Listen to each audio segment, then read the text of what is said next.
સમાચારની શરૂઆત કરીએ તો અમદાવાદના નવરંગપુરામાંથી કોલ સેન્ટર ઝડપી પાડવામાં આવ્યું છે।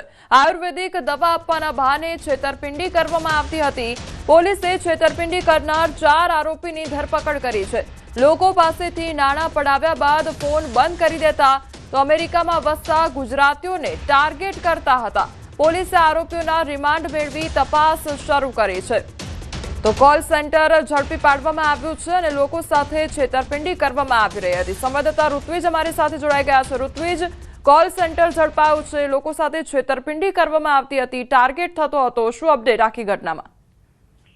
જી કોમલ, વાત કરીએ તો આજે કોલ સેન્ટર છે છેલ્લા કેટલાય સમયથી ચાલી રહ્યું હતું, પરંતુ જ્યારે પોલીસને આ બાબતની જાણ થઈ હતી ત્યારે પોલીસ દ્વારા રેડ કરવામાં આવી હતી। પરમ દિવસે લગભગ 12 વાગ્યાની આસપાસ પોલીસે રેડ કરી હતી અને તેમાંથી લગભગ 24 જેટલા યુવક યુવતીઓ છે તે મળી આવ્યા હતા। તેઓની પૂછપરછ દરમિયાન સામે આવ્યું છે કે આ જે આરોપીઓ હતા છેલ્લા કેટલાય સમયથી જે વિદેશમાં વસતા ગુજરાતી નાગરિકો છે તેઓને ફોન કરીને તેઓને આયુર્વેદિક દવા આપવાના બહાને તેમની પાસેથી રૂપિયા પડાવતા હતા અને રૂપિયા મેળવી લીધા બાદ પોતાનો જે ફોન છે તે સ્વિચ ઓફ કરી દેતા હતા અને આ રીતે પોતે છેતરપિંડી કરતા હોવાની માહિતી છે તે પોલીસને મળી હતી અને તે માહિતીના આધારે પોલીસે હાલ કાર્યવાહી કરી છે।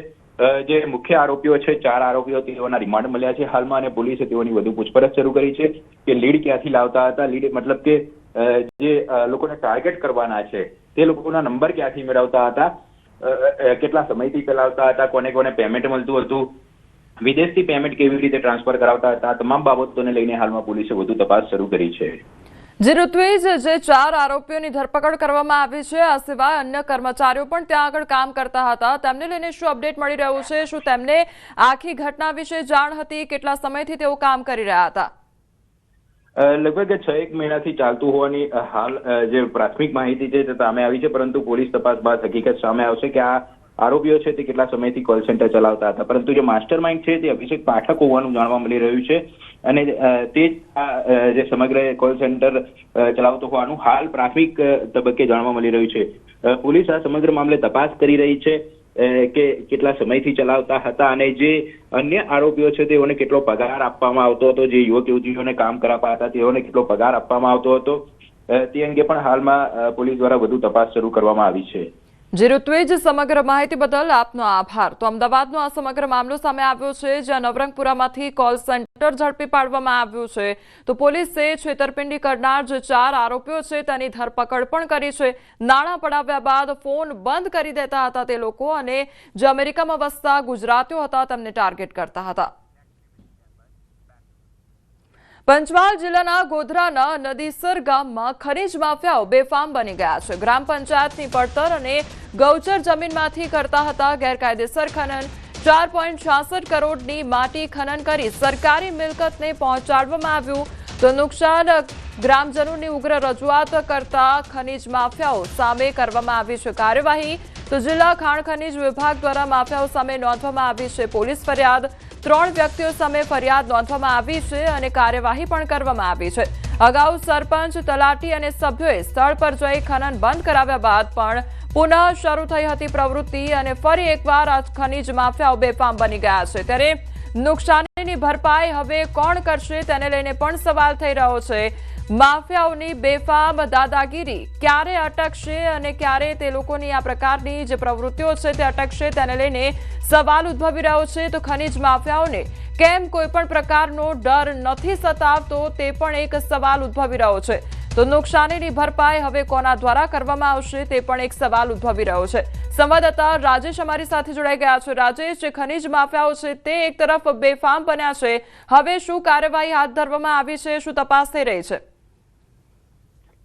પંચમહાલ જિલ્લાના નદીસર ગ્રામ પંચાયતની સરકારી પડતર અને ગૌચર જમીન સાથે સાથે નર્મદા નિગમને ફાળવવામાં આવેલી જમીનમાંથી માટી મોરમ કાઢી અને તેમાંથી ગ્રેડિંગ કરી રેતી બનાવવાનું મસ્ત મોટું કારસ્તાન ચાલી રહ્યું હતું, જે અંગે ગ્રામજનોએ વારંવાર રજૂઆત કરી હતી ખાણ ખનીજ વિભાગ અને કલેક્ટરને, પરંતુ ખાણ ખનીજ વિભાગની કામગીરી કર્યા બાદ જ પુનઃ એ પ્રવૃત્તિ શરૂ કરી દેવામાં આવતી હતી, જેથી ગ્રામજનોમાં ભારે આક્રોશ સાથે સાથે ખાણ ખનીજની જે કામગીરી છે તેની સામે પણ શંકાઓ ઉપજી હતી, જેથી સ્થાનિકોએ સ્થળ ઉપર જઈ અને બંધ કરાવ્યું હતું। સમગ્ર બાબત અંગે જે મીડિયાએ અહેવાલ પ્રસિદ્ધ કર્યો હતો ત્યારબાદ શહેરાના ધારાસભ્ય જેઠાભાઈ પરવાડ દ્વારા જે જવાબદારો છે તેઓની સામે ફરિયાદ નોંધવા માટેની સૂચના આપવામાં આવી હતી, જે અન્વયે ખાણ ખનીજ વિભાગ દ્વારા કાકણપુર પોલીસ ખનીજ માફિયાઓ સામે હાલ પોલીસ ફરિયાદ નોંધવામાં આવી છે. 4 કરોડથી વધુની જે માટી ખનન કરવામાં આવ્યું છે અનધિકૃત રીતે તેની સામે ફરિયાદ નોંધી હાલ પોલીસ દ્વારા તપાસ શરૂ કરવામાં આવી છે. સાથે સાથે ખાણ ખનીજ વિભાગ દ્વારા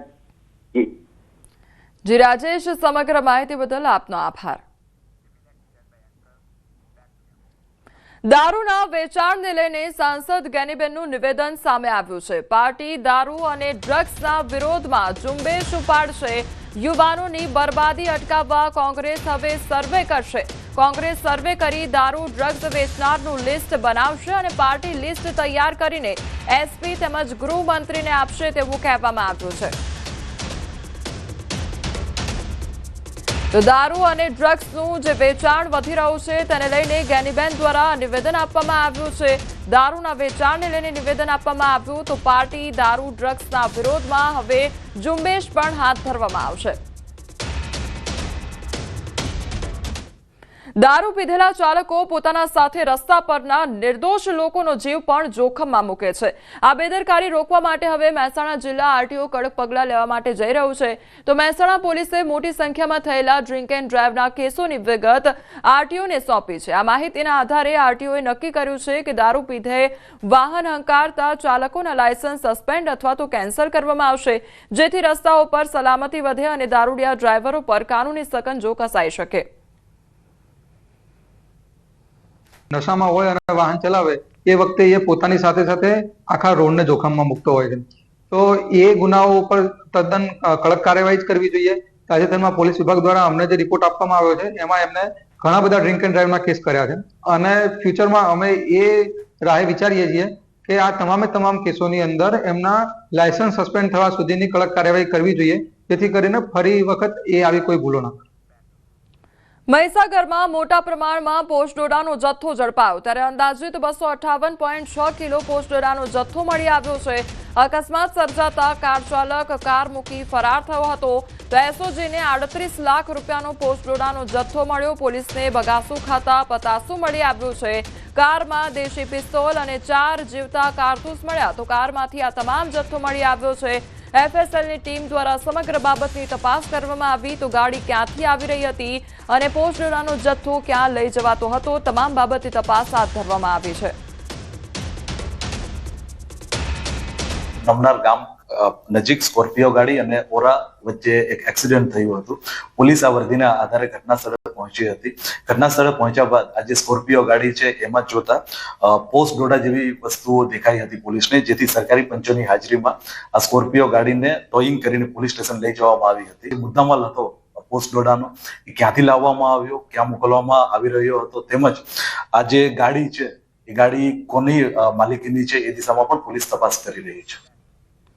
ધારીના બોરડી ગામમાં બિંદાસ ફરતા ખૂંખાર દીપડાના સીસીટીવી ફૂટેજ સામે આવ્યા છે. બોરડી ગામની બજારમાં નહીં રહેણાંક મકાનની અગાસી પર લટાર મારતો દીપડો જોવા મળ્યો છે. હિંસક જંગલી પ્રાણીઓના સતત આંટાફેરાથી ગ્રામજનોમાં ભયનો માહોલ જોવા મળી રહ્યો છે. શિકારની શોધમાં ફરતા સાવજ દીપડાઓ માણસને પણ હવે નિશાન બનાવી રહ્યા છે. તો ગઈકાલે જ બગસરાના હામાપુરમાં સિંહે બાળકને ફાડી ખાધી હતી તે પ્રકારની ઘટના સામે આવી હતી.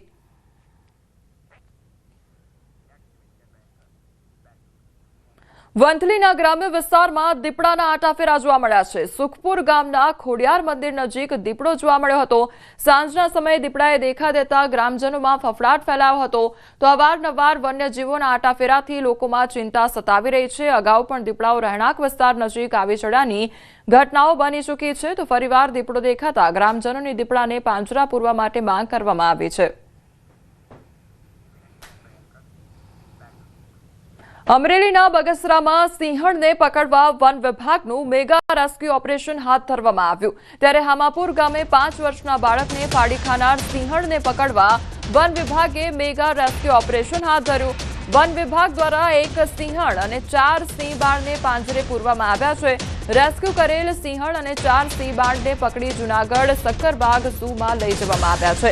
તો એસીએફ તેમજ આરઓએફ સહિતનો જે વન વિભાગનો સ્ટાફ છે તેમના દ્વારા મેગા ઓપરેશન કરવામાં આવ્યું. માનવભક્ષી સિંહણ પાંજરે પુરાતા ગ્રામજનોએ રાહતનો શ્વાસ લીધો છે. તો સિંહણને પાંજરે પૂરવામાં આવી છે. આ સાથે જે સિંહ બાળ છે તેમને પણ પાંજરે પૂરવામાં આવ્યા છે. તો એક સિંહણ અને 4 જેટલા જે સિંહ બાળ છે તેમને પાંજરે પૂરાયા છે. તો લગભગ 5 વર્ષના બાળકને ફાડી ખાધું હોવાની ઘટના બની હતી. ત્યારબાદ વન વિભાગ દ્વારા આજે રેસ્ક્યુ ઓપરેશન